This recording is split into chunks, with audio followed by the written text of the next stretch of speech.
Hello there, people of the internet. So I'm out here doing, I guess, some experimentation, and that's what we're going to be doing today. Normally I come out here and I tell stories and whatnot, but I figure, hey, today I want to see basically what happens. I have no idea what's going to happen, but I have a pretty good idea of what's going to happen. But I want to actually make it happen. Today what we're doing is I have my Rossi, this is an R92 chambered in 357 Magnum /38 specials. We are going to be firing some spicy 38 specials out of this bad boy today. I want to compare some spicy 38 special to some regular 38 special. These are hand loads that I do have here, so this is not like a dead set test. People always say that my tests with hand loads are not scientifically valid because they are hand loads. Well, in this particular case, I think that the fact that they are hand loads is what will make this interesting. So, I'm going to go ahead, put my headphones on here. I have a bunch of just regular 38 special. Whenever I load 38 special, I load it just to regular set pressures because I fire a lot of handguns that I don't trust plus P pressures from. So all of my 38 special loadings are going to be just regular 38 special, but I do have some spicy loads that I will be running it through this 357 Magnum right here, which will absolutely be more than capable of handling the pressures that we are going to be getting at. We're not going to do anything unsafe here today. Nothing I'll be shooting will be exceeding past 357 Magnum pressures. I promise you guys on that. Okay, so the first thing that we're going to do is we're going to just have ourselves like a, what do you call it? The variable that you base everything else on, the independent variable, I guess. But the variable that everything is based on. So we have regular 38 specials. These are 158 grain. There's nothing special about them. I figure, I guess there is something special about them since they're 38 specials. You like what I did there? I'm just going to go ahead and send one of these rounds down at the steel. I got it freshly painted. I recently played with my sights on this Rossi, so I might have to do some Kentucky windage with this thing. We'll have to cross that road once we get to it. But I'm going to send a round downrange, and we're going to look at the splatter. These are all same projectiles. They're all soft lead bullets, so it'll be interesting to see the results of how the same exact bullets, these soft lead bullets, increased velocity. Just how much of a difference that will make. So first off, we are going to just send a round at the steel. Okay, all right, looks like we're hitting a little bit to the right there, but we did in fact hit the steel. Let's walk down there, see what that looks like, and that will be our control. That's what I meant to say. Somebody's honking a horn, but that will be our control. Okay, so there's our hit right there. Really not much happened. This is just regular 38 special, so you can't expect a whole lot. I'm expecting that once we hit it with some more spicy, powerful rounds, we might see something a little bit bigger than what we're seeing here. But right there is what we have. It's literally just a dot. Literally nothing else happened. Alright, now we start getting into the more spicy stuff. If you hear a horn in the background, there's somebody honking a horn somewhere. I apologize for that. Now we start getting into the more spicy stuff. This right here is slightly spicier than a regular 38 special. Like I said, nothing that I'll be shooting out here exceeds a 357 Magnum, so we're not exactly going to be pushing this carbine to its limits. And the casings that I have this ammunition loaded in should be able to handle the pressures that we're shooting at. But if we have a case rupture, then I got plenty other 38 special cases. So this right here is a 158 grain load. Normally with a 158 grain, you would want 3.8 grains of the type of powder I'm using. It's called tight group. Well, this is 5 grains of tight group inside of a 38 special. I'm going to go ahead and send this down range, and we're going to see what that looks like. Okay, well, I could tell that was slightly spicier than the 3.8 grain that I normally use. Let's go ahead and walk down there. It wasn't near what a 357 is. I've shot plenty of those out of this carbine before. But let's go ahead and wander down there and see what we're looking at. Okay, survey says, I know it definitely was a little bit spicier than the ones we were using, and this one is definitely not just a dot. We are seeing some spalling around where the case, or not the case, where the bullet actually hit into the target, so it didn't just bounce off. We actually saw the lead break apart whenever it made impact.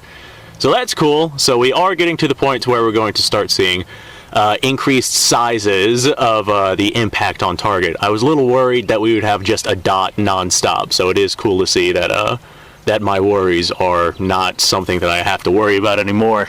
We do have other experiments that we'll be running with this ammunition. This is not the only one. All right, moving on to a slightly spicier round. We're gonna go ahead and send this one down range.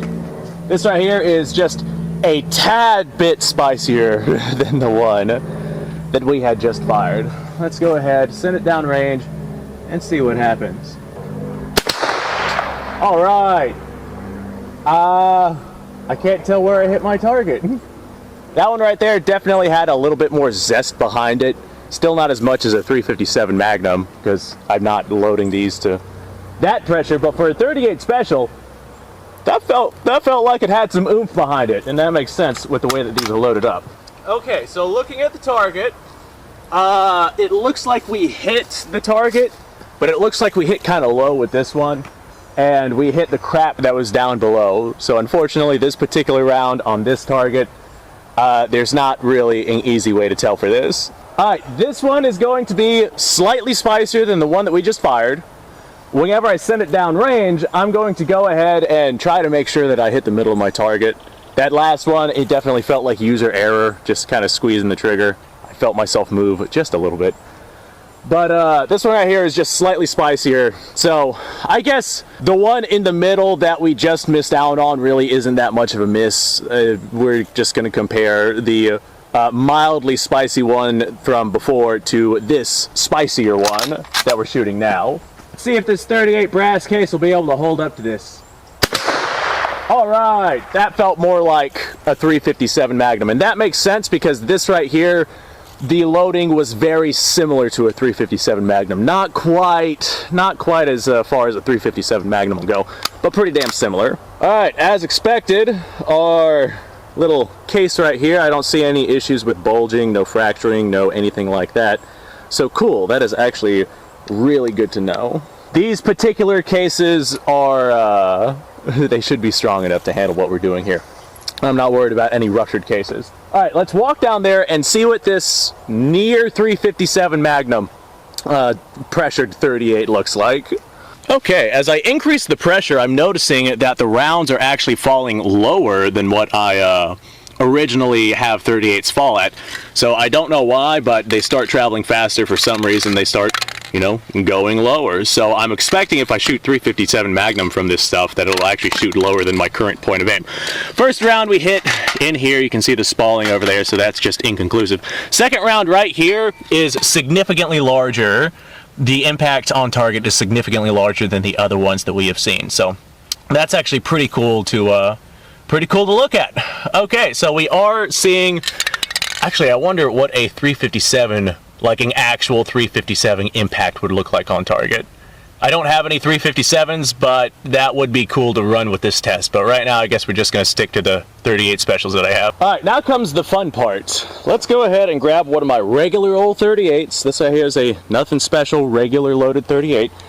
And I'm going to send around into this water jug, and we're going to see what a regular 38 does, and then we're going to continuously increase the power behind these 38s. And we're going to see what happens here. Let's send it. Okay. Blew the cap off. Definitely put a hole in our water jug there, but that was not all that impressive. I have seen, you know, these water jugs absolutely explode in a phenomenal fashion. So let's just grab this, have a look. Yeah, it looks like it pretty much just split the water jug. Actually, we have an entrance wound right here. It's interesting that the water jug split along the seams. But besides that, we got ourselves a little bit of a bulge right here. But yeah, it split the water jug along the seams. I'm willing to bet that the projectile exited this hole right here. So not all that impressive, which is to be expected. This is just regular pressure 38 that we're shooting here. Now let's move on to some spicier rounds. Okay, this right here is 5 grains of tight group in 38 special. So not near as much as a 357 Magnum, but it should still be interesting putting this round down range. This right here, I guess, would be like considered 38 special plus P. I have all of these cartridges marked. with different numbers that I used a Sharpie with so I can tell what is what, and I'm not going to risk, you know, having some of these left over and accidentally loading them into something that is not designed for these pressures. But with this being a 357 Magnum lever action, this can absolutely handle what it is that we're doing today. So here we go. We're going to go ahead. Can you guys see that? I hope you guys can see that. Hopefully it's on camera. Let's send this downrange. Okay. All right. I noticed a significantly larger impact with that one. Let me go ahead and go grab that water jug here. So that did actually import a lot more force into target. However, it looks like a lot of the force was immediately dumped towards the front of the target, because right here is where we impacted. You can see the, well, maybe you can see the entrance hole right there. But we impacted here, and this just completely blew out this side. And then the exit hole is significantly smaller than the entrance hole was. Now this is soft lead ammunition. The projectile perhaps broke up, or maybe it just lost all of its energy whenever it traveled through, I don't know, 8 inches of water there. This is still 38 special that we are shooting. It's a little spicier 38 special, but it is still 38 special. Speaking of, let's go slightly spicier than that one. Okay, this right here is our like in-between round from the original round that we were using and the more potent round that we're using. So this is our middle ground round. Let's send it downrange and see what happens. That actually made it bounce. That was cool. Okay, it's interesting that as we increase power and velocity, we see more damage happening in the front of the target as the energy is just immediately dumped onto the target, but we see less force coming from the back. This right here is our exit hole, and like, I mean, it's just cracked the plastic versus the regular 38, which like blew out the plastic. And I guess that makes sense. With all that energy transferring like immediately onto target, like the bullet loses a lot of energy really, really quickly. And the more energy it has, the more it loses. So, interesting. Now we're going to go up to a 38 special that is loaded damn near to 357 Magnum pressures. Okay, here is our super spicy 38 special. I guess I should probably give a disclaimer, don't try this at home. So we're going to go ahead and just send this down there at the water jug. And I imagine this is going to be pretty similar to a 357 Magnum. This isn't quite up to par with that right there, but the pressure should be pretty damn similar. Let's send us around here. Yep, that was pretty similar to 357 Magnum from everything that I've seen. Let me go grab that bad boy. As you can see, that is a significant difference. Hi guys. That is a significant difference in comparison to the regular 38 special round that we had shot. Alright, I believe that this is our regular 38 special water jug. Hi guys, this kind of, you know, entered and it tore the seams and it exited, and it did import some, you know, energy on the target. I wouldn't want to get shot by this. But our spicy 38 special, there's a significant difference. Oh, would you look at that, ladies and gentlemen. That is quite potent. Alright, well, I have one more test that I want to run with this ammunition because, hey, why not? This one's not going to be all that scientific. Let me show you guys why here. So I have this piece of wood, and I want to see what these rounds do to the wood. This is just soft lead. I'm not expecting any of this to go through. Would be cool if it did, though. Just saying. But there might be like a knot in this wood, or like the wood might be inconsistent. There's a lot of variables in just shooting raw wood like this. But I want to do it anyway, so that's what I'm going to do here. We're going to set this down right about there. Stay, don't go nowhere. And we're just going to start popping off some shots at it. So I'm going to grab a regular old 38 special here. Load this bastard. And I imagine that this is going to do absolutely nothing to that wood. Well, it's going to knock it down, I guess. Okay, survey says we got ourselves little impacts and nothing went through, so not really much to see. Okay, now comes the fun part. This right here is our 5 grains of tight group. So this is definitely spicier than a regular 38 special, but not as spicy as some of the stuff that we've been using. Let's go ahead and send this at the piece of wood. All right, it looks like it went through the wood and maybe came out the side because I saw an impact on the dirt right there. But let me go down there and look at that. Oh God, it's all wet right here, guys. Oh God. our 38 Special slightly spicier round actually did go through the wood. It didn't just go through the side, like that is a through and through on the center target right here. Wow, I was not expecting that. I was expecting none of these soft lead rounds to actually penetrate this wood. How do you like that? Okay, so now that we know what, now that we know that this is going to penetrate the wood, because we're only going to be increasing in velocity, I'm interested to see what the exit wounds are going to look like. Like, this soft lead ammunition has got to be breaking apart, like, all over inside of that wood. So this right here is our middle ground spicy round. Gonna go ahead and send it down range. All right, that one felt good. Let's go ahead, walk down there and have a look. All right, survey says, yes, it did go through. But our exit wound does look alarmingly similar to the just regular spicy round that we were using. So middle ground spicy round, not much of a difference, and that makes sense because this is not all that much of an increase. Now we're going to move on to the 357 Magnum Pressure 38. Well, it's not really a 357 Magnum Pressure 38. It's definitely a spicy round, but it's not quite up to par with a 357 Magnum. But remember, this is just 38 Special that we're shooting here. It's just zesty. It's got some extra sprinkles on that dish. Let's go ahead and send this downrange and see what she looks like. Okay, I saw some dirt. Let's go have a look at that and see if we see any unusual exit wounds. You know, I was like really half expecting this brass right here to not hold up to what we're doing. I was expecting at least a ruptured case on that high pressure ammunition that I got here, but no, it held up fine. All right, I'm noticing that for our 357 pressured 38 Special, not quite, but pretty damn close to 357, the entrance hole is way smoother, like way more round than the others. The others like threw a lot of debris out, but that one, oh my god, the exit wound for that one is dramatically larger than the others. Wow. Okay, so yeah, very interesting results that we're getting here. Now I kind of wanted to run this as like a little experiment for my own knowledge. I wanted to see what I could and could not get away with. I wanted to see if these 38 Specials, the particular brass that I have, could hold up to 357 Magnum pressures. Well, almost. And yeah, I mean, no issues with the primers or no issues with the cases, no cracking, no bulging, no anything like that. So I think the cases are going to be fine on this. Let me go ahead and set these things down right here. But I wanted to figure this out because for experimentation purposes in the future and future content, this is really cool information to know. So regular 38 Special, really not all that impressive, and that makes sense. It's just regular 38 Special, especially with the soft lead ammunition that we're using. Well, I spiced it up a little bit. That's a good middle ground, but I don't foresee me using that for anything.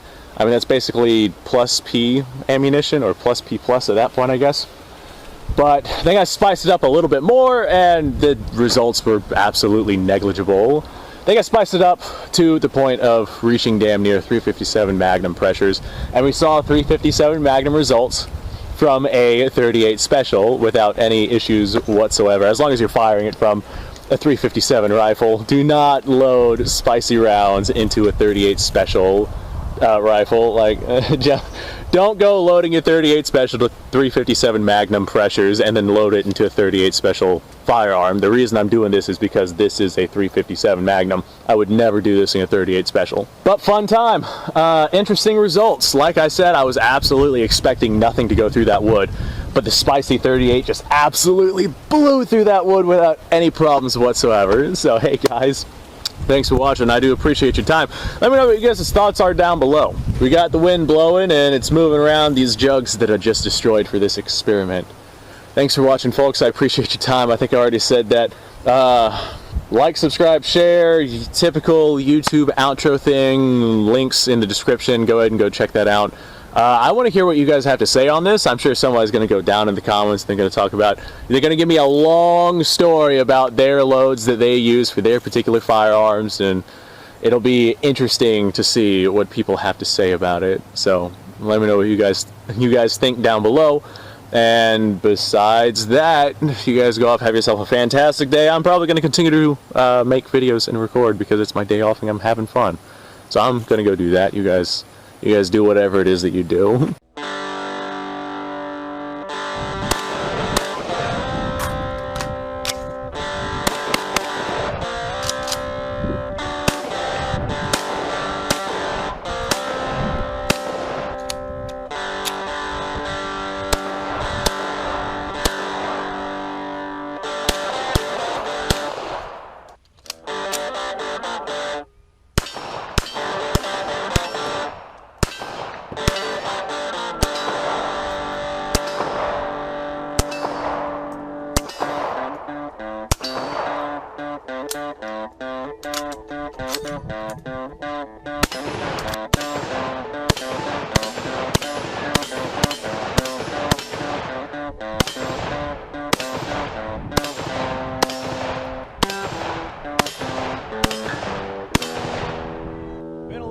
Since I've done this.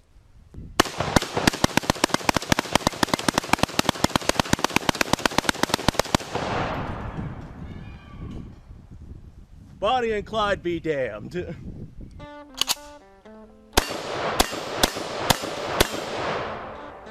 poor man's Garrett.